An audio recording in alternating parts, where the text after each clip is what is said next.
On dit souvent que dans toute légende existe une part de vérité. Bon nombre d'histoires insolites, non transcrites, ayant pour thème des événements et des faits réels, furent au fil du temps transformés par l'imagination.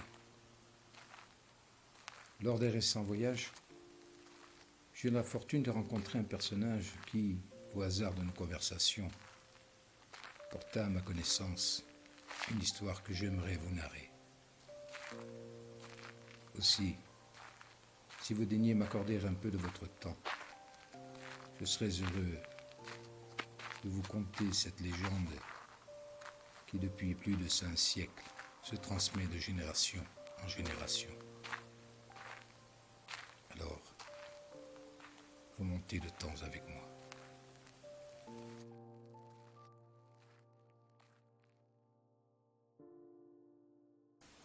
XIVe siècle.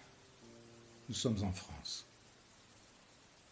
Plus précisément dans la ville de Lyon, située au confluent de 2 cours d'eau, le Rhône et la Saône. En l'an de grâce 1347, une épidémie de peste noire s'abattit sur l'Europe. La propagation de la contagion fut rapide et dévastatrice. Peu de villes du royaume de France furent épargnées par cette pandémie. La peste frappa Lyon en mai 1348.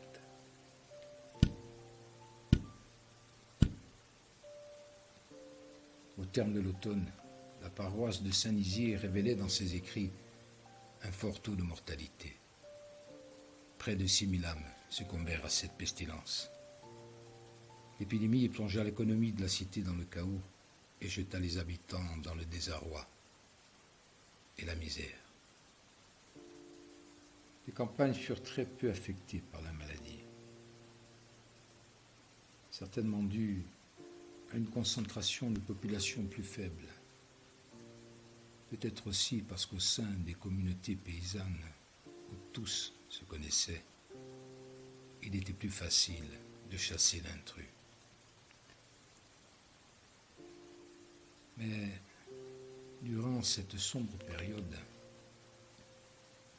la région connut un hiver rigoureux, un hiver tellement glaçant que les températures négatives firent geler le Rhône. Un hiver qui apporta avec lui son lot de souffrances et de morts. Cette fois-ci, les campagnes furent le théâtre de nouvelles victimes. Faute de paysans, les terres et les récoltes tombèrent en désuétude.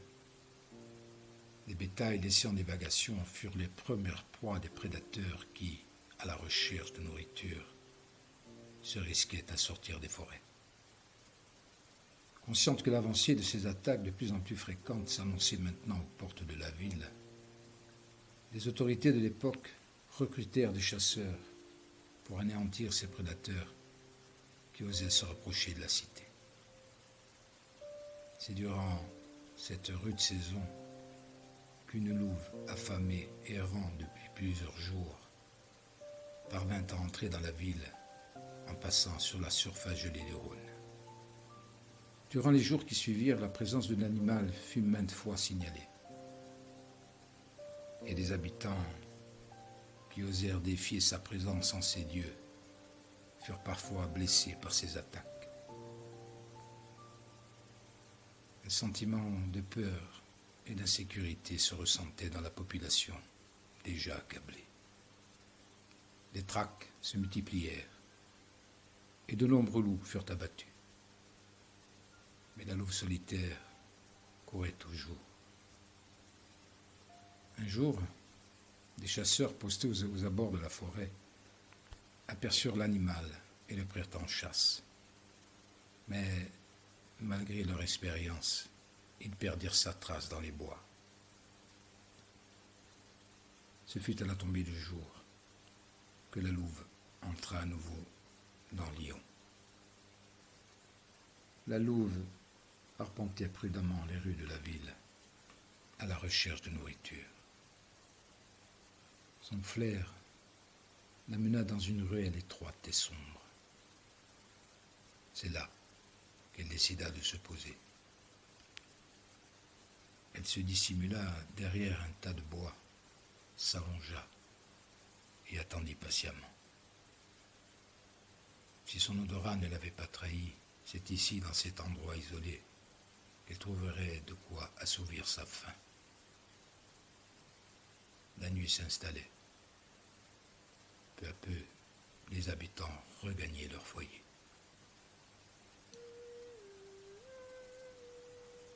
Entendez-vous?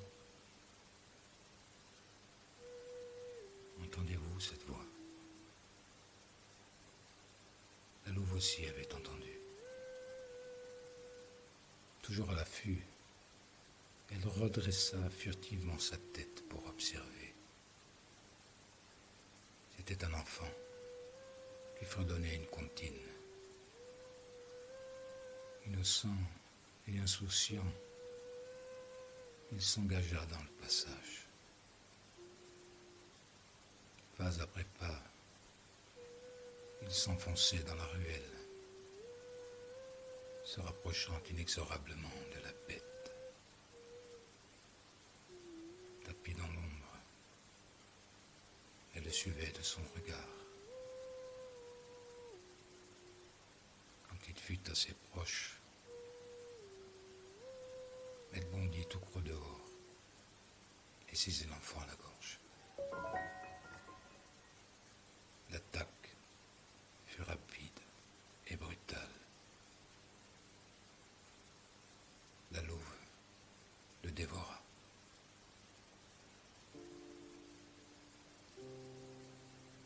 Le carnage fut si effroyable que l'endroit porte encore aujourd'hui le nom sinistre de Gorge de l'eau. Particulièrement touchés par cet horrible drame, les habitants organisèrent des traques à la poursuite de la bête. Jour après jour, ils sillonnaient les rues et les traverses de la ville. Mais l'animal restait introuvable. Une partie des citoyens commençait à émettre l'hypothèse que cette créature insaisissable était peut-être un démon. Certains d'entre eux avaient la conviction que ce démon était autre qu'un loup-garou, créature très présente dans l'imaginaire médiéval. Mais lors d'une battue, la bête infâme fut repérée. S'engagea alors une poursuite effrénée. Cette course à travers les sombres et tortueuses rues de la ville mena la bête sur cette pointe de terre où le Rhône et la Saône se promettent l'un à l'autre. C'est là qu'elle se retrouva face à deux jeunes amants.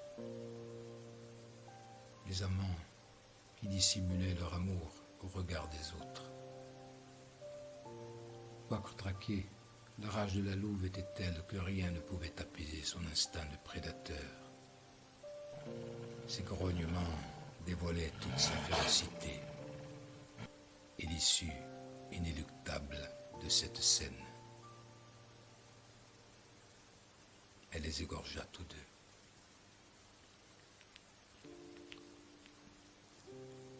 Lorsque les habitants la débusquèrent, la louve était encore à sa ville besogne. Haches, bâtons et fourches se dressèrent et s'abattirent sur l'animal. Les cris des hommes se mêlaient au hurlement de l'agonie de la bête. Des cris de haine, de vengeance et de peur. Puis, ce fut le silence. On rapporte que pour rassurer les incrédules que la créature n'était pas une bête démoniaque mais bien un simple animal, la louve fut dépecée et sa tête fut exposée en un lieu appelé Gratte-à-loup. Ainsi est la légende que l'on rapporte encore aujourd'hui sous les toits de la ville de Lyon. Au cours des siècles qui suivirent, un monument nourrissait l'imaginaire collectif, donnant lieu à de multiples légendes. L'une d'entre elles prétendait que ce monument était le tombeau des deux amants que les Lyonnais avaient érigés en leur mémoire. Mais l'origine de ce tombeau fut longuement débattue par les historiens et les archéologues, qui ne purent s'accorder sur son interprétation.